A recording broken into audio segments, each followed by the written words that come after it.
Hi viewers, ఈరోజు నేను chicken curry వండబోతున్నాను. ముందుగా నేను కర్రీ వండడానికి కేజీ చికెన్ తీసుకున్నాను. బాగా కడిగి అందులో కారం సరిపోయేంత వేసుకున్నాను. ఆ తర్వాత ఆ కారం, సాల్ట్ కూడా వేసాను. సాల్ట్ నాకు ఒక 2 స్పూన్స్ పట్టింది. తర్వాత ధనియా పౌడర్ వేసుకున్నాను. ఆ ధనియా కూడా 1.5 స్పూన్ పట్టింది. తర్వాత పసుపు వేసుకున్నాను. కర్రీకి ఎంత సరిపోతే అంత పసుపు వేసుకున్నాను. ఓకేనా. మళ్ళీ తర్వాత కొంచెం గరం మసాలా వేసాను. ఇంకోటి, నేను ఇంట్లోనే ఒక మసాలాని ప్రిపేర్ చేసి పెట్టుకున్నాను. ఆ మసాలాని సపరేట్గా వేసాను. ఓకేనా. ఇదే ఆ మసాలా. ఇది నేను ప్రతి వంటకాల్లోనూ వేస్తాను. నాకు ఇది చాలా ఇష్టం. ఇది నేను ఇంట్లోనే ప్రిపేర్ చేసుకున్నాను. ఓకేనా. ఇప్పుడు ఒక అరచెక్క నిమ్మకాయను తీసుకొని దాన్ని గింజలు లేకుండా నిమ్మరసాన్ని పిండుకున్నాను. అది పిండుకొని చక్కగా గింజల్ని పక్కన తీసేసి అది బాగా కలిసేలా మసాలా మొత్తం చికెన్కి పట్టేలా బాగా కలుపుకున్నాను. ఓకేనా. ఇది బాగా కలుపుకొని మనం ఒక 10 నిమిషాలు అలా పక్కన పెట్టేసుకోవాలి. ఆ తర్వాత నేను పెద్ద సైజు ఉల్లిపాయలని తీసుకున్నాను. 2 ఉల్లిపాయలని కొంచెం పెద్ద పెద్ద ముక్కలుగా కట్ చేసుకున్నాను. ఎందుకంటే అవి గ్రైండింగ్ చేసుకోవడానికి, కాబట్టి కొంచెం మనం బ్రౌన్ కలర్లో వేయించుకొని గ్రైండింగ్ చేసుకోవడానికని చాలా పెద్ద పెద్ద ముక్కలే కట్ చేసుకున్నాను. అలాగే ఇందులోనే వేయడానికి ఒక టమాటాను కూడా తీసుకొని టమాటాను కూడా సేమ్ కొంచెం పెద్ద ముక్కలుగా కట్ చేసుకున్నాను. టమాటాలు, ఉల్లిపాయలని కట్ చేసుకొని పెట్టుకొని తర్వాత బాండి పెట్టాను. బాండి పెట్టి ఒక 1/2 స్పూన్ ఆయిల్ వేసాను. వేసి అందులో ఫస్ట్ ఆనియన్స్ కట్ చేసుకున్నాం కదా, ఆ ఆనియన్స్ని కొంచెం విడివిడిగా చేసుకుంటూ 2 ఆనియన్స్ కట్ చేశాను కదా, ఆ పెద్ద 2 ఆనియన్స్ని వేసేసుకున్నాను. వేసి కొంచెం బ్రౌన్ కలర్ వచ్చేదాకా వేయించుకున్నాను.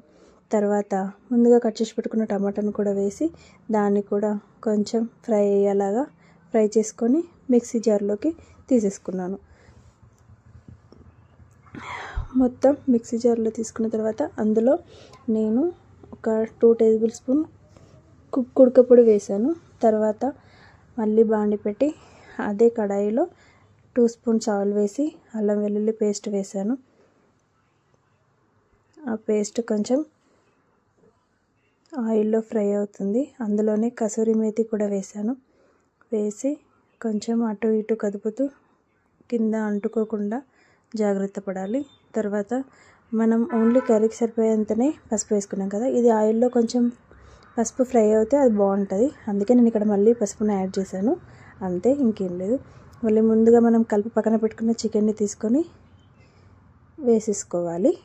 వేసేసుకొని మొత్తం చక్కగా నెమ్మదిగా వేసేసుకొని మొత్తం ఆయిల్లో మిక్స్ అయ్యేలాగా మొత్తం మంచిగా కలుపుకోవాలి. చాలా చక్కగా నెమ్మదిగా కలుపుకుంటూ ఉండాలి. కలిపేసిన తర్వాత అది ఆయిల్ మొత్తం దాంట్లో కలిసేలాగా ముక్కలు మొత్తం అన్నీ కలిసాయా లేదా చూసుకొని చెక్ చేసుకొని బాగా కలిసేంతలాగా కలుపుకొని పెట్టుకోవాలి. ఓకేనా. మనం ఫస్ట్ ఓన్లీ పీసెస్కి సరిపడేంత కారాన్ని మాత్రమే కలుపుకొని పెట్టుకున్నాం, అది మ్యాండేట్. ఇప్పుడు అరకప్పు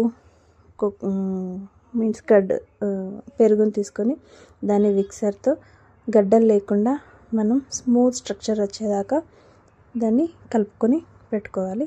ఈ కలుపుకొని పెట్టుకొని బాగా విసురుకొని పెట్టుకోవాలి. దీన్ని ఏం చేయాలంటే, ఇప్పుడు చికెన్ కొంచెం గట్టిపడింది. గట్టిపడిన చికెన్లో ఈ పెరుగు మనం కలిపి పెట్టుకున్నాం కదా, ఈ పెరుగును తీసుకొని దీంట్లో వేసేసుకోవాలి. ఓకేనా. నేను కలుపుకునేటప్పుడు పెరుగును వేసుకోను, ఎప్పుడు నేను ఇలానే వేసుకుంటాను. ఎందుకంటే మా పీసెస్కి కారం మంచిగా పట్టుకొని ఆ తర్వాతకి ఈ పెరుగును యాడ్ చేస్తే అది ఆ తర్వాత పుల్ల కొంచెం అక్కడక్కడ తగులుతుంది, కొంచెం పుల్ల పీస్ అనేది. అందుకనే నేను ఈ స్టేజ్లో ఉన్నప్పుడు మాత్రమే పెరుగును వేస్తాను. ఇది ఇలా వేయడం నాకు ఇష్టం, అందుకే నేను ఇలా వేస్తాను. ఓకేనా. చక్కగా పెరుగంతా కలిసిపోయేలాగా మొత్తం మళ్ళీ చికెన్ మొత్తం బాగా కలుపుకోవాలి.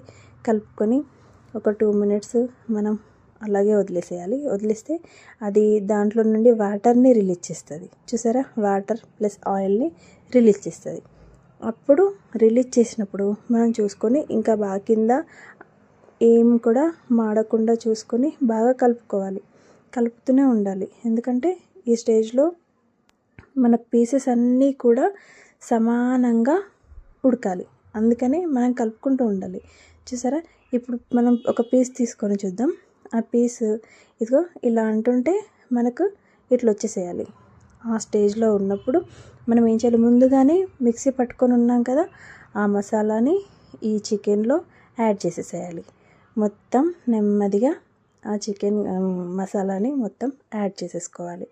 యాడ్ చేసేసుకొని ఇంకా మనకి ఎంత కావాలంటే అంత వాటర్ని కూడా వేసుకోవాలి. ప్లస్ మనం అప్పుడే చికెన్కి మాత్రమే సరిపోయేంత ఉప్పు కారం వేసామని చెప్పాం కదా. ఇప్పుడు ఏం చేయాలి అని అంటే, మనకి గ్రేవీకి కూడా వాటర్ వేస్తాం కదా. ఇప్పుడు వాటర్ని కూడా వేసేసిన తర్వాత మనకి గ్రేవీకి ఎంతైతే కారం ఉప్పు అవసరం పడుతుందో మన టేస్ట్కి తగ్గట్టుగా, కొందరు ఎక్కువ తింటారు, కొందరు తక్కువ తింటారు కదా. మేమైతే చాలా బాగానే తింటామండి. అందుకని కొంచెం ఎక్కువగానే నేను వేసుకున్నాను. మాకు సరిపోయేంత నేను వేసుకున్నాను. ఓకేనా, మీకు నచ్చితే మళ్ళీ వేసుకోవచ్చు, లేదంటే అక్కడ కూడా బాగుంటుంది. నేను ఉప్పు కారాన్ని మళ్ళీ వేసేసి సరిపోయేంతగానే వేసుకున్నాను. నాకు సరిపోయేంతగా వేసుకున్నాను. ఓకేనా, ఇప్పుడు మళ్ళీ అది బాగా కలుపుకొని నాకు ఇంకా ఎందుకో కొంచెం చిక్కగా అనిపించింది. అందుకే నేను ఏం చేశాను, మళ్ళీ ఇంకా కలిపి చూశాను, అయినా చిక్కగానే అనిపించింది. ఇంకా వాటర్ వేసాను. తర్వాత మొత్తం కలుపుకున్నాను. తర్వాత మళ్ళీ కన్సిస్టెన్సీని ఒకసారి చెక్ చేసుకొని మళ్ళీ చూసుకొని మళ్ళీ ఇంకా వాటర్ పడితే పోసాను, లేదంటే ఇంకా అక్కడే ఆపేసుకోవాలి. ఓకేనా, వాటర్ ఎందుకు ఇంకా పోసుకోవాలంటే, అది వాటర్లో బాగా ఉడకాలి. ఇంకా మళ్ళీ చికెన్ అనేది ఆయిల్లో ఉడికింది కదా, అది ఫ్రైలాగా అయిపోయింది. ఇప్పుడు వాటర్ వేసి ఉడికిస్తే ఏమిటంటే అది స్మూత్గా వస్తాయి పీసెస్ అనేది. ఓకేనా, జ్యూసీగా వస్తాయి పీసెస్. అందుకని నేను ఇప్పుడు వాటర్ ఎక్కువ పోసి చాలా ఉడకబెడతాను. తర్వాత కొత్తిమీరను ముందుగా కడిగి పెట్టుకొని చిన్న చిన్న పీసెస్గా కట్ చేసుకొని పైనుండి వేసేయాలి. ఇది లాస్ట్ స్టేజ్.